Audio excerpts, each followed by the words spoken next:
Hello, welcome to 6 Yard Box. This is the football show looking back on the Premier League game day 11. And trust me, man, I tell you, this week it is madness. If you're new to the channel, please subscribe, like, share all that good stuff. You know what we do.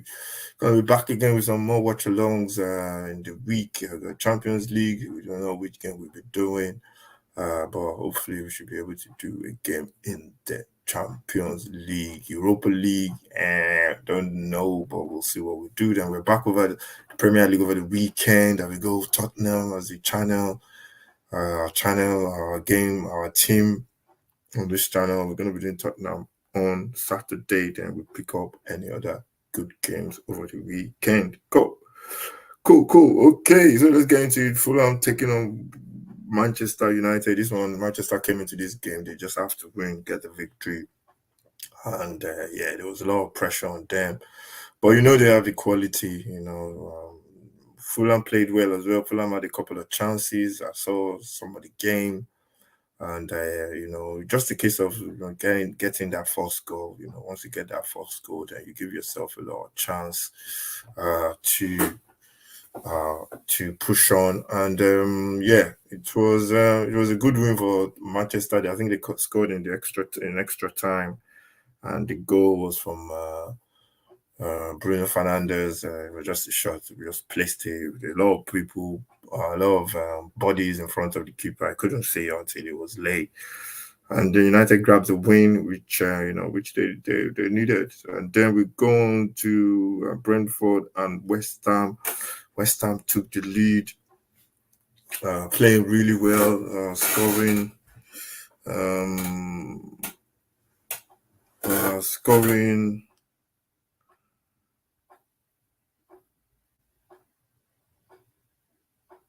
West Ham took the lead, scoring the first goal with a good finish. I think it was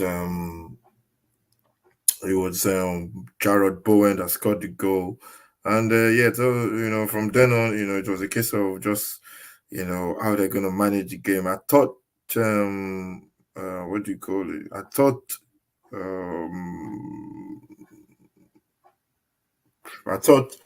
that was going to be a tough game for West Ham, but initially they really played well. And then,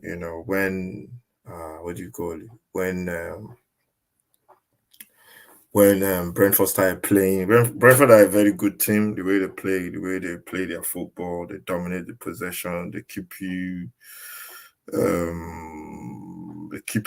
pinned down as well. And they put a lot of crosses into the box. If you watch the match, they keep putting crosses into box. Brentford got the equalizer. They got the equalizer from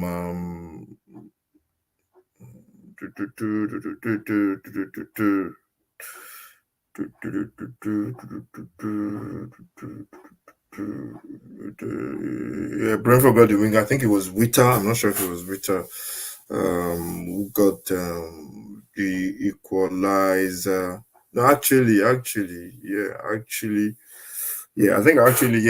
was Brentford that scored first. Brentford scored first after 11 through Neil Maupay.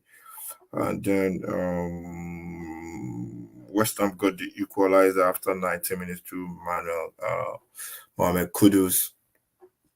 But in that game, I think Brentford played really well because I watched a little bit of it as well. Then I obviously watched the highlights, and it's a tough place to go, Brentford. You're going to be in for a game, the crowd as well.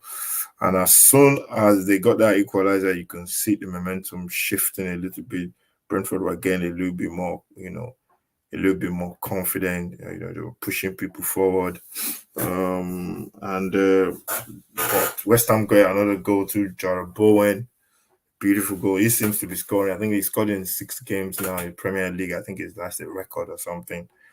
And then, West Ham got back into the game. Brentford got back into the game with an own goal from West Ham defender Mavropanos.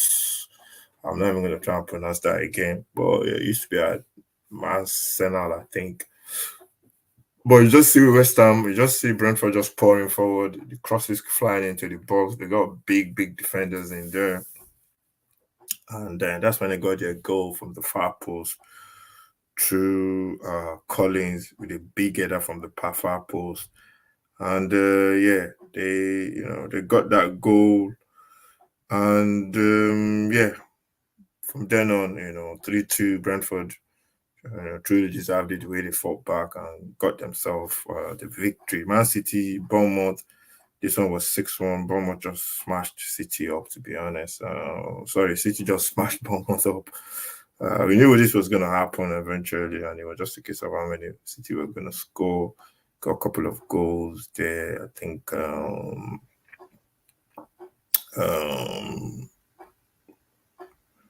I'm not sure if what do you call it played. I'm not sure if I think no, Alan didn't play in this one. Did he play? I think yeah, he did play. He scored a goal as well. Yeah, Alan played. He scored a goal. No, actually, he didn't play. He didn't play. He didn't play. Doku got his goal as well for City. Then they just what they do. They just rip you up. They play 2v1 all over the pitch, and they make the pitch big, and they just dominate possession.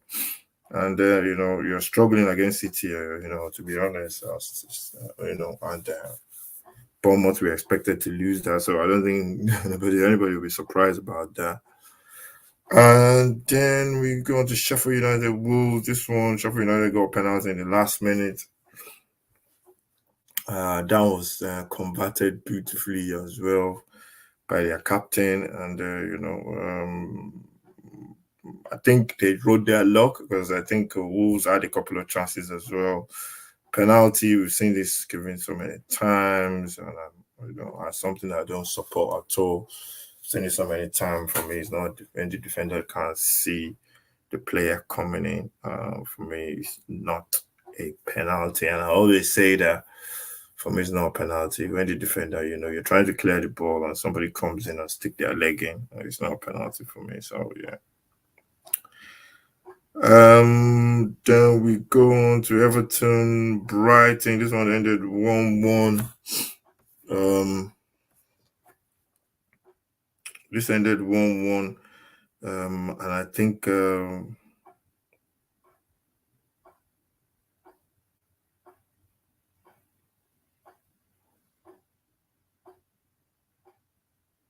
this one ended 1-1, and I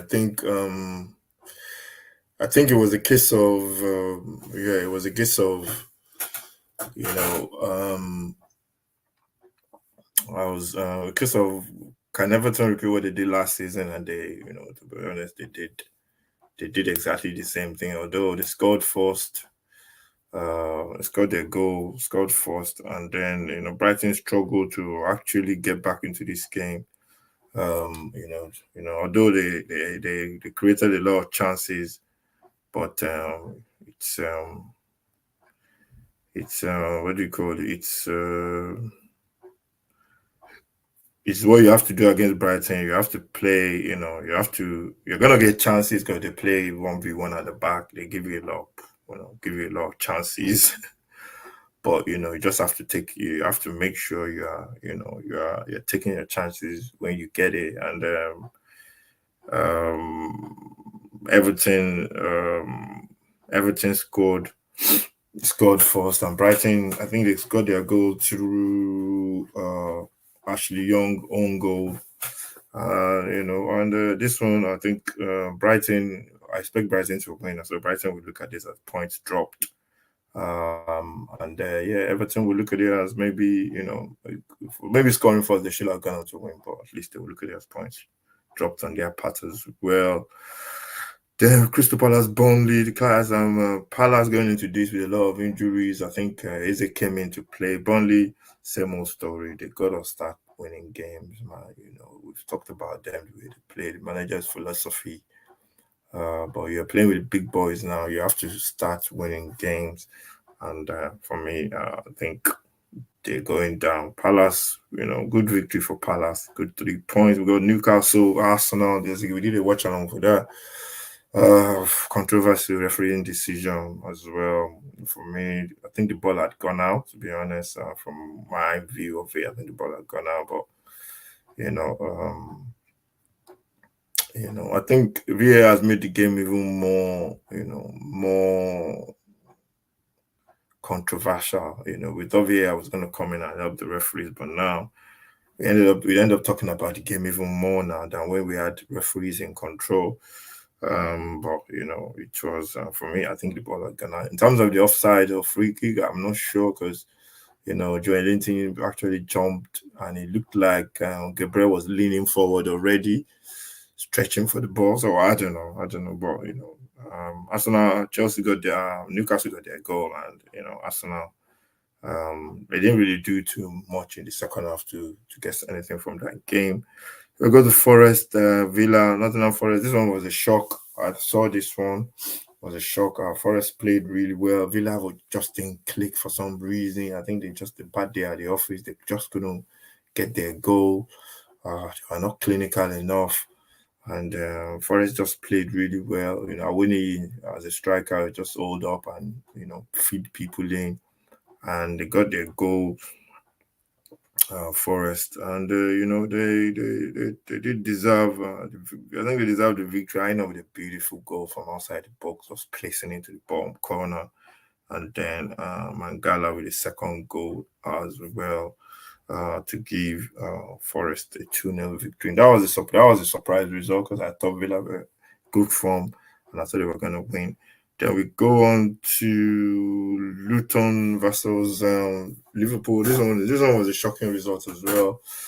Liverpool just about get a goal in the dying minute. Luton played on the counter really really well. Anytime they break, and I got to give a mention out to Barclays in midfield. I can't remember his first name now. He was superb. Just the way when he gets the ball, no. When you get the ball as a midfielder, you're rushing to pass the ball because you've been under pressure, but he just calm, rides tackles, and plays the perfect pass with the perfect way. And then the cross from outside on the right, and a beautiful finish from I can't remember his name now. It was Manchester United. That's his name, Chong, with a beautiful finish. And there's going through a lot of stuff with his family, with his dad. Got the equalizer for Liverpool. I thought Liverpool were going to go on and win, but they can only go see a draw. Liverpool were poor as well. Salah normally sharp around the box, gets that goal, but Diaz with the goal and Nunes missing some sitters. They used to post as well.